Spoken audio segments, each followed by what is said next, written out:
Good afternoon, everyone. My name is Heather Triesenberg, and I'm with Michigan State University Extension and the Michigan Sea Grant College program. We're very happy to be a co-host and a partner for this annual Great Lakes Day Conference, and are delighted to have you all back after lunch. This afternoon's first speaker is Dr. Howard Tanner, an internationally renowned as the father of the Great Lakes salmon fishery. He's also a true green Spartan, having earned all of his academic degrees here at Michigan State University following his World War II service in the U.S. Army. When he was selected to lead the Fisheries Division of Michigan's Department of Conservation, he was given the challenge to do something spectacular. This afternoon, he'll tell you the rest of that story. With the salmon fishery launched, he returned to MSU's campus, conducting research and leading the university's Department of Natural Resources. Until Governor William Milliken appointed him as director of the state's Department of Natural Resources, and he served on Michigan's first environmental review board. In his retirement, Dr. Tanner maintains his connection with fisheries management and other natural resource issues throughout Michigan through the Conservation Stewards Program organization, and encourages young people to engage in his favorite pastime of fishing. He actively collaborates with groups like Project Fish. His presentation today is about My Great Lakes Salmon Story. Copies of the book are available in the lobby area. They're $30, and we'll have a short break after his talk for signing, and if you'd like to get a copy, you are welcome to do so. Dr. Tanner, please join us and tell us about your spectacular story.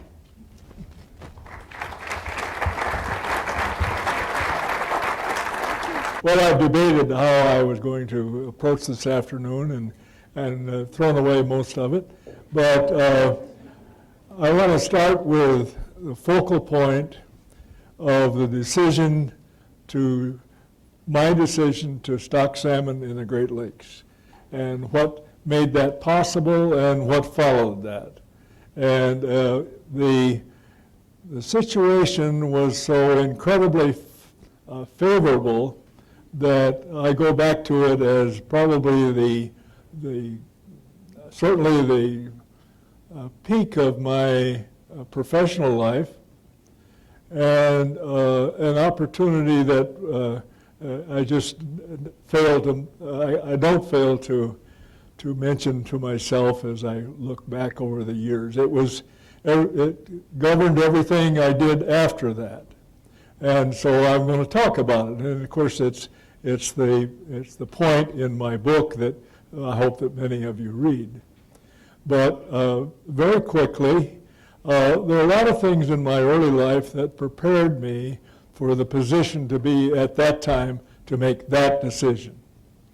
And I'll try to cover a lot of years in a hurry. I was very fortunate with my family, with a mother for having been a school teacher, and my father loved the outdoors, and we did everything that was available from mushrooms to brook trout.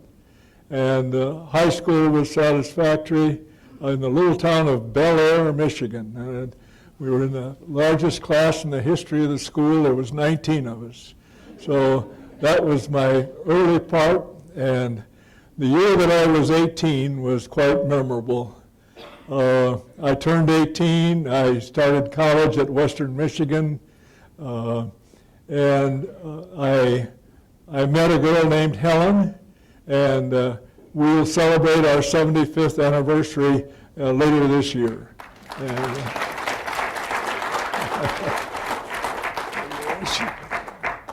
her degree is in zoology, and she had the ability to run an office, and so she understood everything I did and took part in most everything, and was very much an asset to everything that I did, from family to profession. My Army experience I'll cover very quickly. I was in the Army for 38 months, and I served in the South Pacific and New Guinea and most of the Philippine Islands. And let's just say that it was a maturing experience. But I served as a one-man detachment much of the time, and I did make some pretty significant decisions for a corporal. And so I found my way back. We were married before I went overseas. We came back, and Helen had finished her degree, and we came to Michigan State University. There was no place to live, so we bought a house trailer. And from 1946, I finished the 3 degrees and did a postdoc. And let's see, what else did I do? Summertime employment doesn't matter. Anyway, I enjoyed some very noteworthy professors here at Michigan State at that time. I had a job offer from Colorado State and went there immediately following the postdoc in the summer of 1952. So in Colorado, it was my professional experiences, all of which I think prepared me for this opportunity I was going to have to decide whether or not to introduce salmon. And Michigan was home. Michigan education was about Michigan situations of lakes and streams. I thought maybe I'd be studying brook trout up at Seney or someplace. But instead, I went to Colorado and began 12 years of a diverse experience, and some of it was simply different than Michigan, and some of it was in preparation for what was ahead of me when I came back to Michigan. Oh, just to give you a bit of a flavor of things that happened in Colorado that would probably never happen in Michigan. There's not a lot of water in Colorado, and most every drop of it belongs to somebody, and they're apt to take it and drain it away at almost any time. So we had reservoirs that we stocked with fish of all kinds. I taught ichthyology, and more than half of the species of fish were introduced species. So the introduction of fish was a very common thing out there. Everything from grayling and Rocky Mountain rainbow to everything, all warm water species, bass, including white bass, including striped bass, walleyes, northern pike. Before I got there, they had introduced northern pike in a number of places, and they said that the one lake that the northern pike never get very big. So by that time I was teaching graduate students, so a student looked at it, came back and said, they don't get very big because they're not northern pike. They're eastern chain pickerel.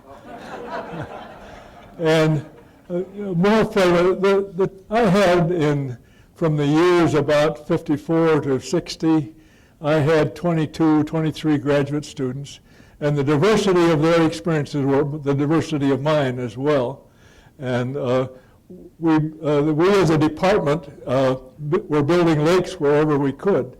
We built a lake over on the western slope called Schweitzer Lake, stocked it with a variety of warm water fish, and they all died, except the fathead minnow. And before they died, they turned black. And so we turned a student onto the problem, and eventually an answer that you'd never get in Michigan. There was a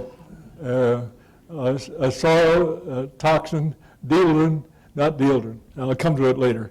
But anyway, it was something that the ranchers knew about. They didn't put cattle on that soil. But anyway, the fish lived about 3 months and died.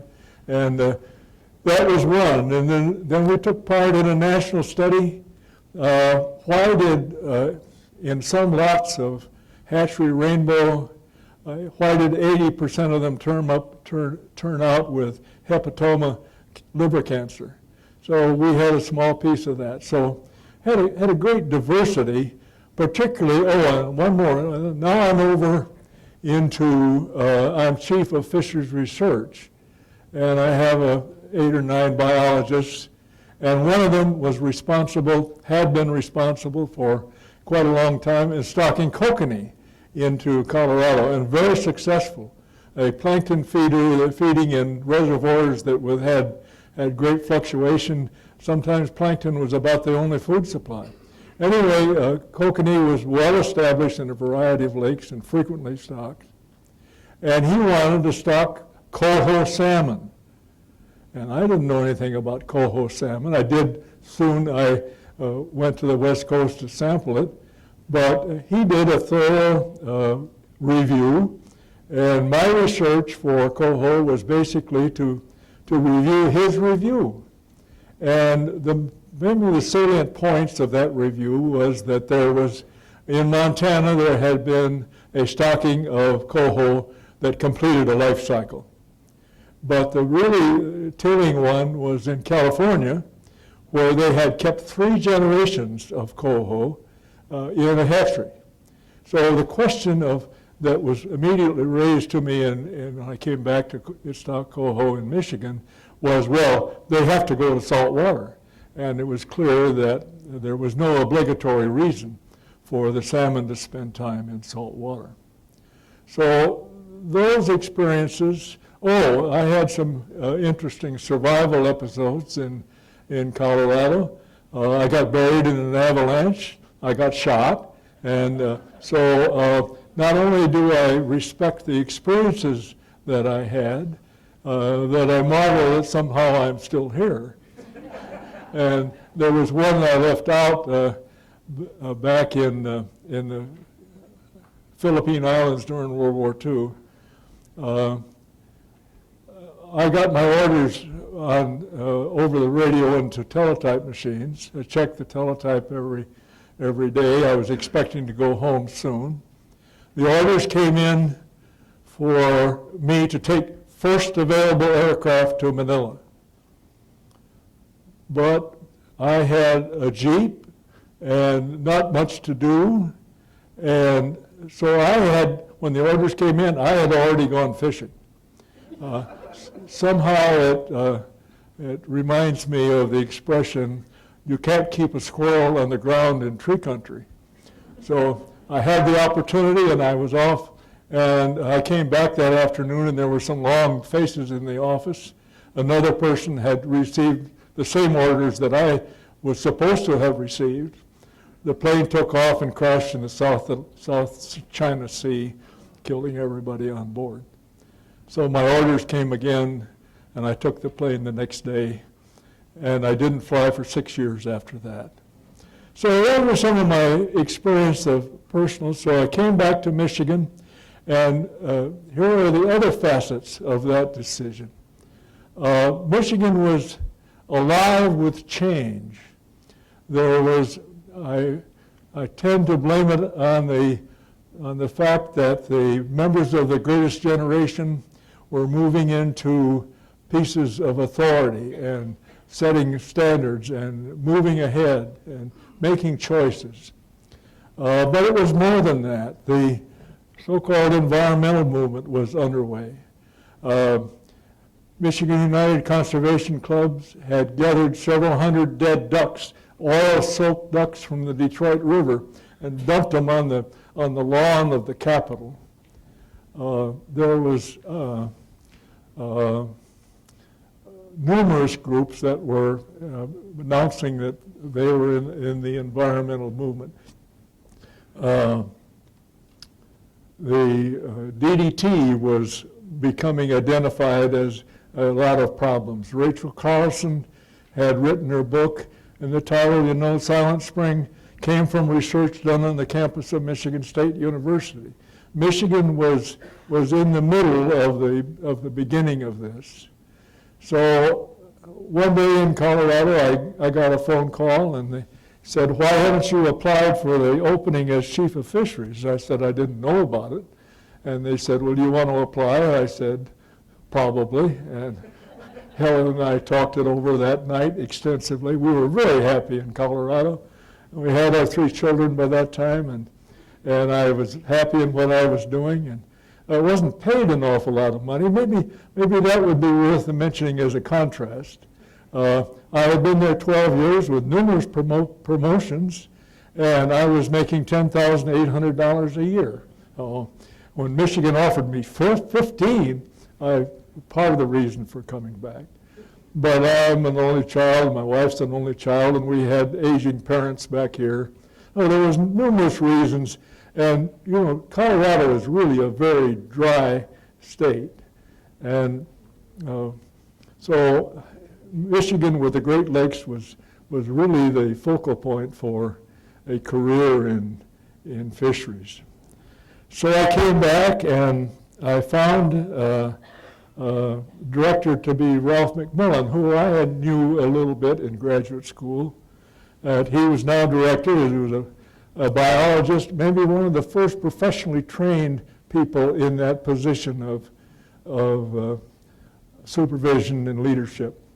And he was very loud, quite profane, and I always said he did solve most problems with his fists. He didn't have very delicate choice, but he got things done, and he wanted more things done. And we had a couple of good conversations, and I remember that one of them, he was critical of the fisheries division and their failure to make progress. So he was telling me he wanted progress, he wanted things done. And as I was about to leave, he said, get something done, and if you can, make it spectacular, hence the name of my book. And soon after, I thought I did something quite spectacular when I arranged for the introduction of kokanee. That came first. We brought them back. We sent a crew out to Colorado. Colorado was very cooperative. I would have expected that anyway. And we brought kokanee back to be reared in the hatchery and stocked in Torch Lake and in Higgins Lake. That program came to naught, but it was sort of an icebreaker for the coho introduction. And incidentally, Governor Romney planted the first kokanee in Torch Lake. We had quite a active, effective connection with the news media at the time. I think the people of Michigan were quite affluent at that time. And as I tell my story, a lot of them were going far distances to enjoy a fishing experience or a hunting experience. The important thing about the coho salmon is its proximity to 50 million people plus.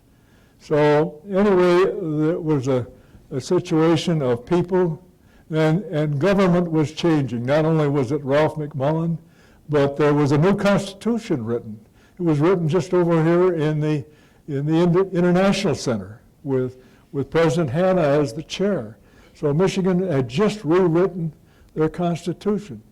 There was the environmental movement. There was a need for change, a need for correcting past mistakes. It was no longer appropriate to have the management of the Great Lakes with a key value of commercial fishing.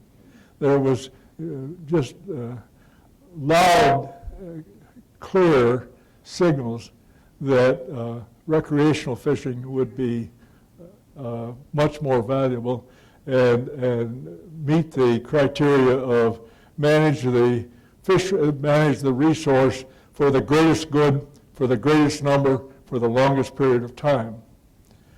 And I knew that coho were not available. This biologist of mine in Colorado, Dick Klein, had introduced the kokanee, and he tried to introduce the coho. And Oregon and Washington consistently turned him down. And he was a native of Oregon. He had good connections out there. And but they was just said, we don't have enough for our own purposes.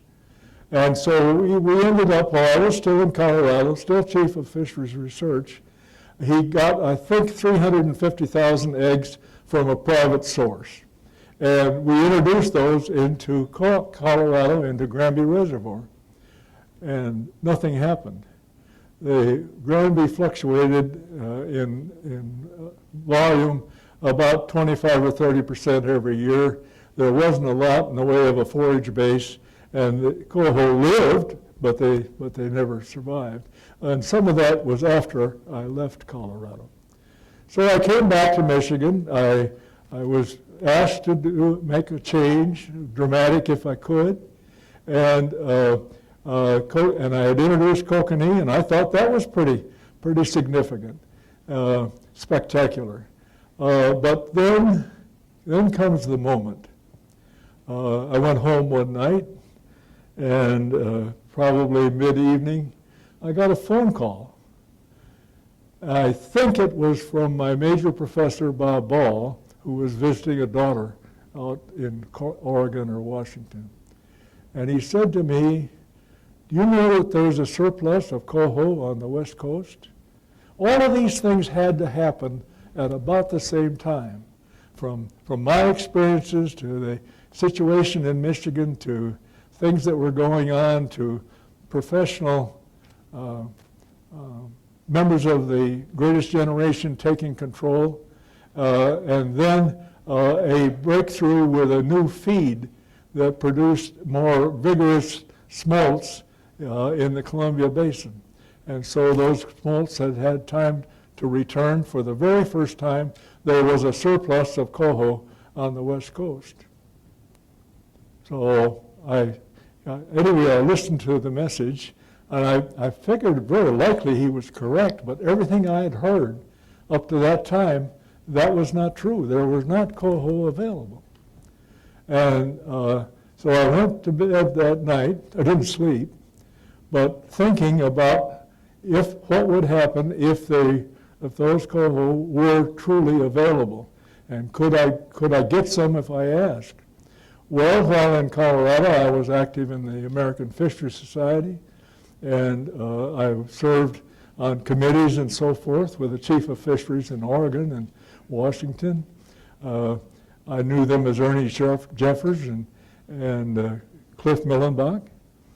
And so I sat awake nearly all night. I wasn't too worried about the biology, but if I were to do that, and if it failed, that wouldn't be a problem. If it succeeded, there would be some dramatic changes. And not only in Michigan, but in 7 other states in the province of Ontario. How could I possibly dare to do something? But apparently, I was going to be given the opportunity. So the next morning, I went to work, and there's a 3-hour difference between here and Oregon. And so I had to wait for a while, and I called Ernie, and I called Cliff, and the answer was, I said, "Can we have some coho?"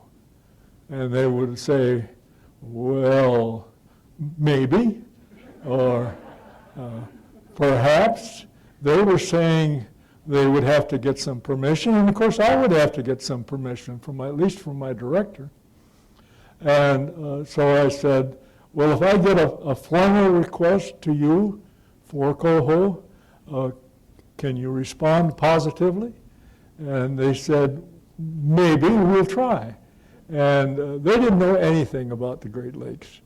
But anyway, after having stayed awake most all night, I went to see my director, and he said, "Sure, go ahead and do something spectacular." And so application was made, and part of the reason I was able to make that decision was, I think it was Ernie said, we got a wonderful bunch of coho, we're about done. So if I was going to make a decision, there was nothing to send to a committee, there was nothing to ponder or to research. The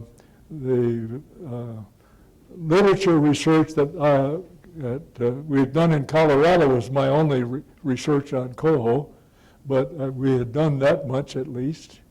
And so I put in a formal request to both states. They both said, "Yes, we'll send you 1 million eggs. Here's what you need to do." And they gave me further instructions afterwards, but please send a crew out here so we can make them aware of the coho and the needs in the hatchery and so forth. And I did that, and they went out, and we had a great deal of fanfare. We We had publicity all over. All the outdoor writers were writing about it. We had broken them in on the kokanee, and so Oregon came through. In fact, I have to thank those people over and over again. They extended their egg take in order to get 1 million eggs for Michigan. On the other hand, in Washington, a couple of politicians got in the way, and Cliff was unable to deliver the first year. But thereafter, the next year and the year following, Washington also supplied coho. So that was the key to this decision that I made, and the biology was rock solid. I had flown over Michigan to visit fisheries offices in the Upper Peninsula, and on the way back, the pilot said, "Look down there." We were somewhere west of Beaver Island, and there was a mass of dead alewife floating. And I said to him, "Tell me how big that mass is." So he sort of circled a little bit. And he said, "That mass of dead alewife is about 7 miles long and about 1/2 mile wide." There was all kinds of complaints about dead alewife on the beaches. Some beach-oriented resort period had shut down. It smelled so bad. So there was not only a lot of food available, but it in itself was a problem. So anyway, the coho arrived. There was opposition. The federal government objected to it, and we had a gentleman's agreement with Wisconsin and Michigan and Minnesota that we would not, any of us, introduce a new species without concurrence from the other 2 states. I knowingly broke that choice because I had to. I just had to. And they reminded me of it a few times that I had done that. And I don't think that Minnesota has ever stocked salmon. They have stuck with steelhead, and of course it's just the western end of Lake Superior anyway. So we had the coho in the hatchery. There was some of the news media was in favor of it, in fact most of it. But people in Michigan had never seen a salmon. They'd never caught a salmon. If you got a 6-pound smallmouth, you had a big fish. And there was some steelhead, but the experience of large fish was minimal. And people didn't have boats for the Great Lakes. There really wasn't much reason to fish the Great Lakes. Some Mackinaw fishing, the federal government in the form of the Great Lakes Fishery Commission and the Bureau of Commercial Fisheries were sled length into their restocking of lake trout and the eel, the lamprey, and suppression were their major programs. The intent of the Great Lakes fishermen was fixed on restocking the supply of Mackinaw trout. And I was on the podium when they opened the Jordan River hatchery. And so anyway, that was the situation that was going on. We had to pump sunshine for all the time that the coho were in the hatchery. And then they were planted in the spring of '67 at the Platte River hatchery with a full-blown ceremony with dignitaries speaking and stocking fish. And so we waited the summer of '67. A few isolated incidents came along. Small fish 12 inches, fish 16 inches, just a few glimmers along the way. And then in the fall of '67 came the explosion of the coho fishery. And I can't really describe the pandemonium that produced, but the news came out and people were calling up their friends and saying, "Hey, well, we caught 5 salmon and they averaged 12 pounds and you got to get up here." And so everybody came to the west coast of Michigan. It was pandemonium, and there's many people have described that. I think of Manistee. The motel, you couldn't get a motel room within 40 miles, and pretty soon they ran out of gasoline, and then the real crisis when they ran out of beer, and it was dangerous situation. Anyway, just try to picture a fisherman with a hand rod fishing in Platte Bay, and he's got a lighting net about that big around, and his line isn't strong enough, and his boat is too small, and he doesn't have a radio. He's never heard of a downrigger or a fish finder, and there were hundreds of boats in Platte Bay, and the estimate that Michigan made that year was that the fishermen caught in Michigan waters about 40 to 50,000 coho salmon. More specifically, John McGregor ran the weirs that were only partly finished on the Platte River, on the Little Manistee River, and on Bear Creek. He ran those for that fall after the main fishing season, and John is one of the hardest working people that I ever saw, and I regret so much that my book wasn't out in time for John. But anyway, I had many conversations with him about his experiences there. He worked his crew 21 days straight, handling the coho that were captured in the weirs. Took 2 days off, worked another 23 days, and handled a total of 256,000 coho, and the average weight was 12.6 pounds. Oh, they must have been able to go into the lake, open their mouth, and there was, remember the alewife wasn't the 7 or 9 inch fish that everybody saw, but 2 generations younger than that and smaller than that.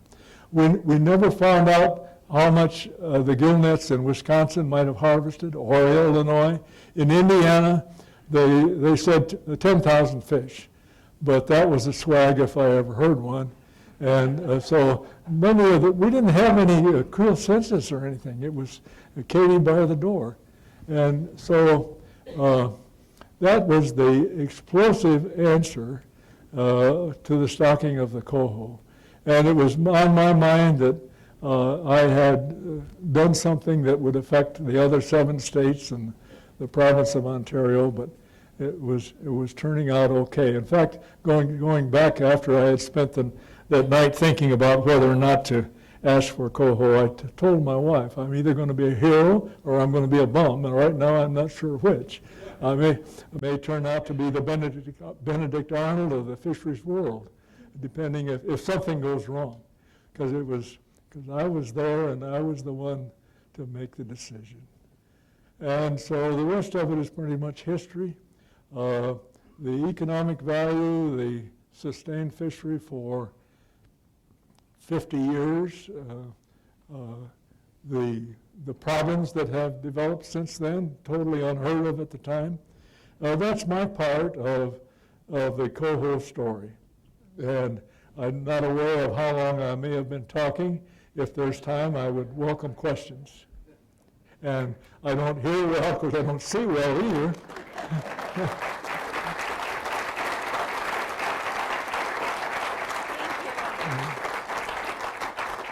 So she's going to take the questions and tell me about it, and I'm going to sit in that chair. You said biology was rock solid, and I just wonder if you could expand on that a little bit. So he wants to know about the biology being rock solid, so. Well, and I probably remember some things I failed to mention the first time.